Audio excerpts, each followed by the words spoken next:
soon as he was done, I walked up and kicked it off the ground. And they rushed me, and it just went up. This wasn't just tough talk for the internet. This was 600Breezy describing a real situation he says happened while he was locked up in an Iowa prison. According to Breezy, what started as a normal day on the yard quickly turned into chaos after a single act sparked racial tension among inmates. To understand the weight of it, think about his background. He grew up on the south side of Chicago, one of the roughest areas in the country. He built a name for himself in hip-hop, even sharing stages with major artists like Drake. But after a probation violation, he found himself behind bars in a state far from home. Breezy said he had only been at the facility for about 2 weeks, and up until that point, things were relatively calm. Inmates of different races were playing basketball together and keeping interactions respectful. But during one pickup game, he claims a white inmate pulled out a piece of chalk and drew a swastika in the middle of the court. According to Breezy, that moment instantly changed the atmosphere on the yard. What had been a regular afternoon quickly turned tense. In a 2023 interview with Vlad TV, Breezy explained that the situation escalated fast, leading to a confrontation that eventually landed him in solitary confinement. He described it as a moment where racial lines were clearly drawn and where standing up for himself felt necessary, even though it came with consequences. Whether you agree with how he handled it or not, Breezy's story highlights how quickly things can spiral inside prison walls, where respect, identity, and survival often collide in unpredictable ways. I sent the yard up for that shit. They're in prison. Like my first 2 weeks there, we was playing basketball. 1 minute, next minute, I sink the fucking swastika in the middle of the court. Now, in an environment like that, most people probably would have ignored it. When you're locked up, surrounded by strangers, and unsure who's connected to which group, the safest move is usually to mind your business and keep it moving. You don't always know who has numbers, who is backing, or how deep certain crews really run.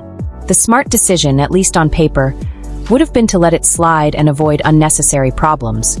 But according to 600Breezy, that's not how he's wired. Looking the other way wasn't an option for him, and that's not how the situation played out. But I went and spit on it and they kicked it up, and they rushed me. Wait, so what happened? Someone drew a swastika? Yes. The interviewer wasn't letting it slide. He wanted every detail. He pushed Breezy to explain exactly how it happened, step by step. What was used to draw it? Was the symbol already there when he noticed it? Or did he actually watch the whole thing unfold right in front of him? The goal was to get a clear picture of how the moment played out from beginning to end. I was in Iowa, so With it's what, like chalk or something? Like chalk, yeah. Chalk on the middle of the basketball court. And then 600Breezy made it clear. He witnessed it with his own eyes. He didn't just walk up and notice it afterward. He said he saw the inmate draw it in real time. And the moment the guy finished, Breezy immediately stepped in and took action. And you saw him do it, or it was already there? Yes. So the white dude? Yes. Yes. He said he walked straight up to the symbol, kicked the chalk markings off the ground, and that was the turning point. According to 600Breezy, the reaction was immediate. The white inmates didn't hesitate. He claims they rushed him as soon as it happened. Like, as soon as he was done, I walked up and kicked it off the ground. And they rushed me, and it just went up. And just like that, it stopped being a one-on-one situation. It wasn't just Breezy and the guy with the chalk anymore. According to 600Breezy, the tension spread instantly, turning into a larger clash between black and white inmates. What started as one confrontation quickly escalated into chaos on the yard, with people rushing in from different sides and fights breaking out all at once. The interviewer voiced what many people watching were probably already thinking. How did something move from a single act to a full-blown eruption that fast? Oh, so it was like a race war basically happened? Yeah, and my thing was, like, you sit and play cards with us and all type of shit. And that's where you could really hear the frustration in 600Breezy's voice. He made it clear that there hadn't been ongoing tension before this. According to him, these were men who had been interacting every day, sitting at the same tables, playing the same card games, having regular conversations without problems. But in a matter of seconds, that sense of normalcy disappeared. What had felt routine and relatively calm shifted instantly, and everything changed.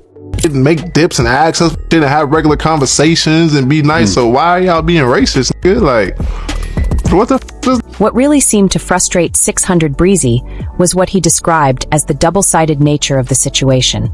From his perspective, these were people who would sit across from you, laugh, share commissary snacks, play cards together, and carry on regular conversations. Only for something like that to happen out of nowhere, he suggested that the act felt like a betrayal of that surface-level calm.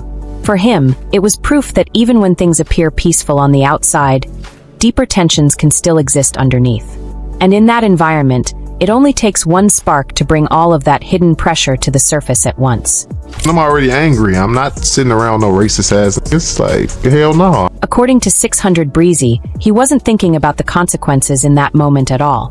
He said he didn't care if he was sent to solitary confinement, transferred to another facility, or faced additional disciplinary time. Standing there on that basketball court, seeing what had been drawn on the concrete, he felt there was no way he was going to ignore it. For him, it wasn't up for debate. He had already made his decision. Once officers stepped in and brought the yard back under control, the aftermath unfolded the way situations like that often do. Breezy and several others who were involved were placed in solitary confinement, commonly referred to as the hole. Meanwhile, the rest of the facility was put on lockdown as administrators reviewed the incident and decided how to handle the fallout. We was in the classification jail, so we was like, you sit for like a month or two and then you get sent to the actual prison that you're gonna do your time in.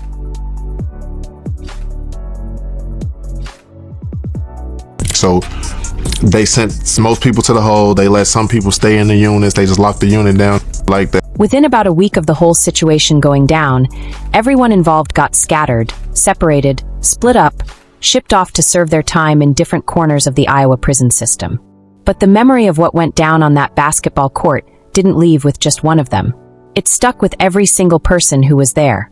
The swastika incident wasn't the only time Breezy caught heat on the inside. Around late 2017, footage surfaced showing him on a jail video call, his black eye impossible to miss.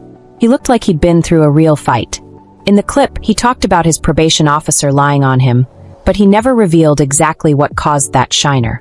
Naturally, the internet exploded with theories, many pointing fingers at the gangster disciples in Iowa, while folks in Des Moines claimed they knew exactly who threw the hands.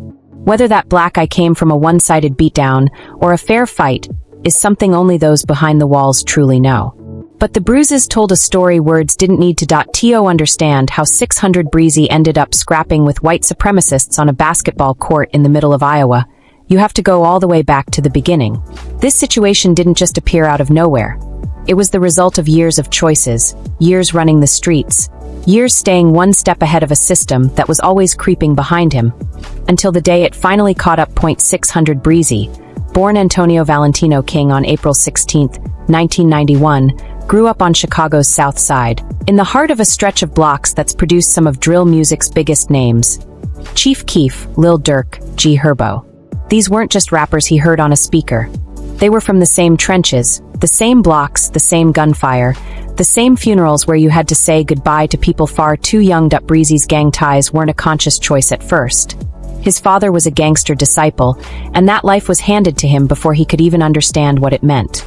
It was the blueprint he inherited, long before he was old enough to fully grasp the streets that would shape him.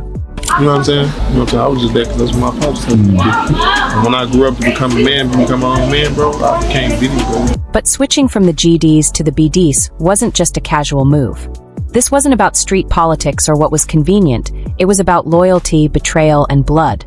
Breezy had to watch someone he cared about die in his arms after what was supposed to be a truce turned out to be a setup. The biggest thing with me that really made me get into being BD is when they killed my homie Devon. We called peace. They called peace with us and killed him the next day. The GDs did. The two sides called a truce, ended the beef, and the very next day, the GDs killed Breezy's close friend, Devin. That moment changed everything. This wasn't just about switching sets anymore. It was a straight-up declaration of war. The rage, the grief, the feeling of being double-crossed, that became the fuel behind everything he did next. It drove his music, boosted his street reputation, and pushed him into the reckless choices that eventually landed him in an Iowa prison cell. Breezy's legal troubles started back on May 30th, 2012, when he got caught in Waterloo, Iowa during a drug raid and faced charges for possession with intent to sell crack cocaine. The courts didn't hit him with the maximum penalty right away. They put him on probation instead. 5 long years of it. 5 years he was supposed to keep his head down, stay in one place, and avoid trouble. And for a moment, it looked like he might actually make it through. It was my first case, and I basically just walked into an open case, and started selling drugs. And, got caught up in a drug raid, had some drugs in my pocket. While Breezy was still on probation, his music career was starting to take off in ways no one could have predicted. Around late 2014, he began cooking up tracks and dropped his first song on YouTube, without a video, and it almost instantly pulled in 100,000 views. Once the visuals came out, the numbers exploded. By 2017, he had caught the attention of one of the biggest names in music, Drake. The superstar personally brought him on for a feature on the More Life project. Suddenly, 600Breezy wasn't just another drill rapper from Chicago. He was performing on the Billboard Music Awards stage, traveling across the country, living the dream every kid from the hood fantasizes about. But here's the problem. Every single one of those moves technically violated his probation. Traveling out of state without approval, showing guns in his music videos, failing drug tests, it all counted. The Iowa authorities were watching his every move. Instagram posts, YouTube uploads, every frame of footage became evidence. Screenshots showed him standing in front of buildings with addresses visible. Guns in videos, weed in tests, everything was documented. In Breezy's own words, the system had every reason to revoke him, and they did. What makes this even more gut-wrenching is the timing. Breezy wasn't years away from finishing his probation. He was 30 days away from being completely done. Just 30 days from freedom. But the state of Iowa wasn't letting him slip through the cracks.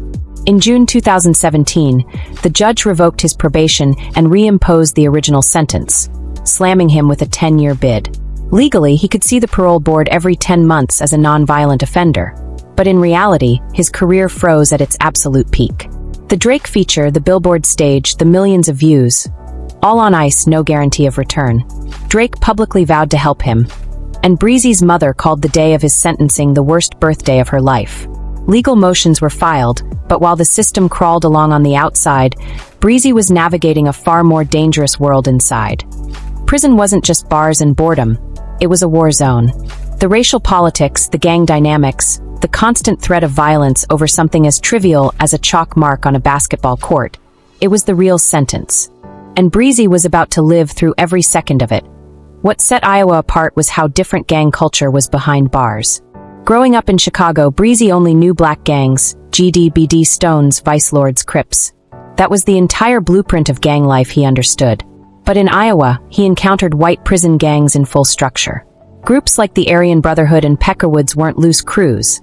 They were organized, disciplined, and operated with a chain of command that blew Breezy's mind. Decisions were made at the top. Actions needed approval. Every move was calculated. Compared to the black gangs he grew up around, which ran more on instinct and individual energy, the white gangs were like a military operation, and it didn't stop there. Breezy quickly noticed the Hispanic inmates were operating on another level entirely. They had structure, rules, and a culture that genuinely looked out for their own. New arrivals were taken care of, food, hygiene, protection. Unlike the black gangs, where outsiders were met with skepticism, the Hispanic crews embraced their own and moved like a family. That impressed Breezy deeply, and he admitted he respected how they handled their community behind the walls. During his time in Iowa, Breezy experienced every facet of prison life: fights, betrayals, alliances, and racial politics. He spent roughly 16 to 20 months behind bars, leaving on December 12, 2018, a completely different man. He'd packed on 90 pounds and witnessed things no street experience could have prepared him for. Ironically, bragging about jail in a previous interview had actually put him in solitary, his own words being used against him. Instagram and YouTube had put him inside in the first place. Now his own interviews were haunting him. Once outside, Breezy tried to rebuild. He refocused on music, quit drugs, and began speaking openly about the dangers of party drugs laced with fentanyl, heroin, and other lethal substances.